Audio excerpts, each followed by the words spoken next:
Welcome back to First Issues.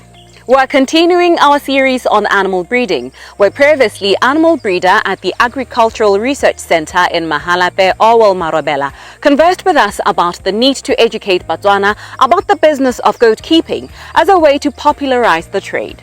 He returns again on tonight's installment to talk about sheep breeding and the considerations to make when thinking about venturing into this undertaking.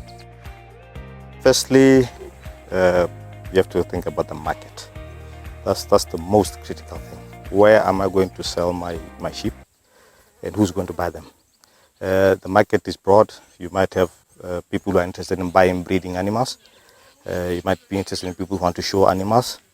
You might want people who might be wanting to buy slaughter animals. So you have three possible markets: slaughter, showing, and breeding. So when you determine your market, you have a plan of which breed is more popular, which breed is more prolific, which breed will give me the profits that I need within a short space of time. So you have to know your market, you have to determine the breed, you have to know about your fodder production, because you need the land to keep those animals, and you have to grow food for those animals. Long gone are those days whereby we used to keep animals without supplementing them and hoping that we can only rely on rainfall. If you rely on rainfall, then you are not in business. You need to grow fodder or feed for your animals so that your animals can produce at any time of the year. You've just been talking about breeds, so my next question is, what are some of the best breeds to intermate when you keep your sheep for whatever purpose it may be that you want to be intermating? The market actually is the one that determines which crosses work better in terms of what the market demands. I'll give an example. If you are looking for a sheep with lean meat, the Damara is a good option. The Meat Master is a good option. The Dopa is a good option.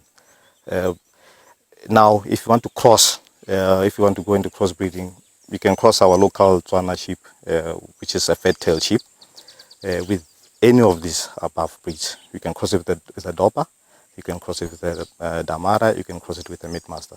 It will give you an animal that has a lean meat with faster growth and heavier weights.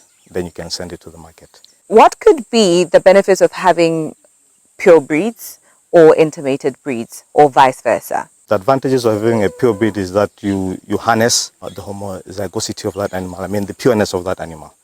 In terms of, let's say, weight gain, you'll find that pure animals, in terms of weight gain, have higher weight gains and higher slaughter weights.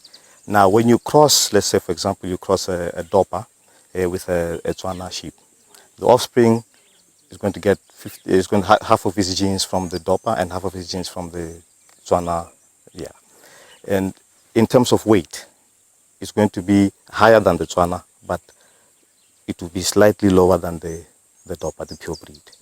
But you'll have the hybrid vigor, which is what you want. Hybrid vigor, you'll be looking at disease resistance. If, for example, if Dopas are susceptible to hot water, then the offspring, because of the Tswana blood in them, they'll be hardier.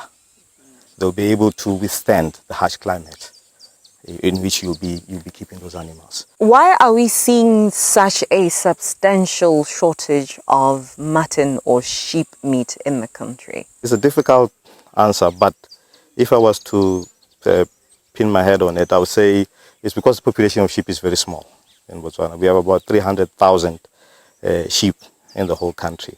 Now, if we were to slaughter them, by the end of the week, we wouldn't have anything left. And the other thing, I think, it's probably cultural. If you look at the way Botswana have been living throughout the years, there are very few people who like sheep, who like mutton, who like sheep milk as well.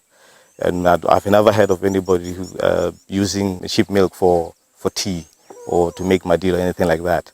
So it's more of a cultural thing that is causing the importation of mutton from South Africa.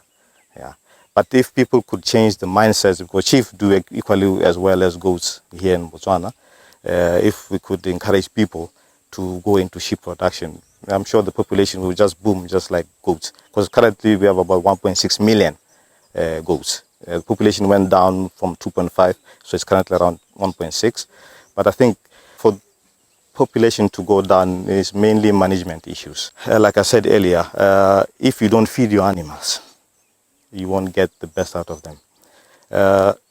Sheep and goats, when pasture is dry, during the dry months, they tend to, if they're pregnant, they tend to abort.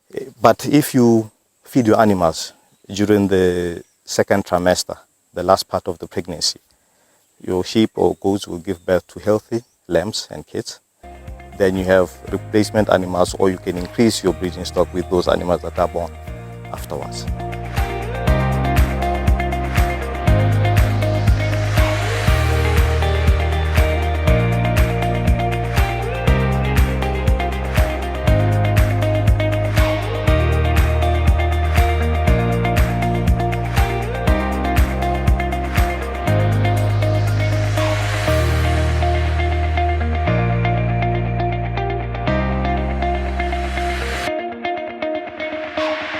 This program was brought to you in association with First National Bank of Botswana. FNB, how can we help you?